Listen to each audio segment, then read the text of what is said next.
ಇನ್ನು ನಾನು ನೇರವಾಗಿ ವಿದೇಶದ ಸುದ್ದಿಗೆ ಹೋಗ್ತೀನಿ. ಅಮೆರಿಕಾದಲ್ಲಿ ಟ್ರಂಪ್ ಅಧ್ಯಕ್ಷರಾಗ್ತಿದ್ದಂತೆ ಒಂದಷ್ಟು ಕಾನೂನುಗಳು, ಅದರಲ್ಲೂ ಕೂಡ ಹುಟ್ಟಿನಿಂದಲೇ ಸಿಗುವ ಪೌರತ್ವ ಕೊನೆಗೊಳಿಸುವ ಟ್ರಂಪ್ ನಿರ್ಧಾರಕ್ಕೆ ಸದ್ಯಕ್ಕೆ ಬ್ರೇಕ್ ಬಿದ್ದೈತೆ. ಏನದು? ಅಮೆರಿಕದ 47ನೇ ಅಧ್ಯಕ್ಷರಾಗಿ ಪ್ರಮಾಣ ವಚನ ಸ್ವೀಕರಿಸಿದ ದಿನವೇ ಡೊನಾಲ್ಡ್ ಟ್ರಂಪ್ ದೇಶದ ವಲಸೆ ನೀತಿಯನ್ನ ಮರುರೂಪಿಸುವ ಮಹತ್ವದ ಘೋಷಣೆ ಮಾಡಿದ್ರು. ಜನ್ಮಸಿದ್ಧ ಪೌರತ್ವ ಅಥವಾ ಹುಟ್ಟಿನಿಂದಲೇ ಸಿಗುವ ಪೌರತ್ವ ಕೊನೆಗೊಳಿಸುವ ಟ್ರಂಪ್ ಕಾರ್ಯಕಾರಿ ಆದೇಶಕ್ಕೆ ನ್ಯಾಯಾಲಯ ತಡೆ ನೀಡಿದೆ. ಯುಎಸ್ ಫೆಡರಲ್ ನ್ಯಾಯಾಲಯವು ಡೊನಾಲ್ಡ್ ಟ್ರಂಪ್ಗೆ ದೊಡ್ಡ ಹೊಡೆತವನ್ನು ನೀಡಿದೆ. ಟ್ರಂಪ್ ಅಧ್ಯಕ್ಷರಾಗಿ ಅಧಿಕಾರ ವಹಿಸಿಕೊಂಡ ನಂತರ ಜನ್ಮಸಿದ್ಧ ಪೌರತ್ವವನ್ನು ಕೊನೆಗೊಳಿಸುವ ಕಾರ್ಯಕಾರಿ ಆದೇಶಕ್ಕೆ ಸಹಿ ಹಾಕಿದ್ರು. ಮುಂದಿನ ತಿಂಗಳವರೆಗೆ ಅವರ ಪೋಷಕರು ಅಮೆರಿಕನರಲ್ಲದಿದ್ದರೂ ಹುಟ್ಟಿನಿಂದಲೇ ಅಮೆರಿಕ ಪೌರತ್ವವನ್ನು ಹೊಂದಿರುವ ಜನರಿಗೆ ಅಮೆರಿಕದ ಪೌರತ್ವವನ್ನು ಕಳೆದುಕೊಳ್ಳುವ ಭಯ ಇತ್ತು.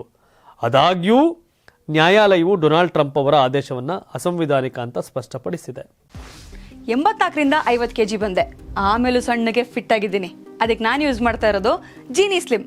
ಸಣ್ಣ ಆಗಕ್ಕೆ ಜೀನಿ ಸ್ಲಿಮ್ ಯೂಸ್ ಮಾಡದೆ ಹೆಲ್ದಿನೂ ಅದೇ. ನೀವು ಸಣ್ಣ ಆಗಬೇಕಾ, ಹೆಲ್ದಿ ಆಗಬೇಕಾ? ಹಾಗಿದ್ರೆ ಜೀನಿ ಸ್ಲಿಮ್ ಯೂಸ್ ಮಾಡಿ. ಸಣ್ಣ ಆಗೋದಕ್ಕೆ ಯಾವುದೋ ಪ್ರಾಡಕ್ಟ್ ಹೇಳ್ತಾ ಇದ್ದಾಳೆ, ಏನಾದರೂ ಸೈಡ್ ಎಫೆಕ್ಟ್ಸ್ ಇದೆ ಅಂತ ಯೋಚನೆ ಮಾಡ್ತಾ ಇದ್ದೀರಾ? ಖಂಡಿತ ಇಲ್ಲ, ಯಾಕಂದರೆ ಇದು ಕೆಮಿಕಲ್ ಫ್ರೀ. ಸಣ್ಣ ಆಗಬೇಕು ಅಂದರೆ ಜೀನಿ ಸ್ಲಿಮ್ ಯೂಸ್ ಮಾಡಿ. ಹೆಚ್ಚಿನ ಮಾಹಿತಿಗೆ ಕೆಳಗೆ ಡಿಸ್ಪ್ಲೇ ಆಗ್ತಿರೋ ನಂಬರ್ಗೆ ಕಾಲ್ ಮಾಡಿ.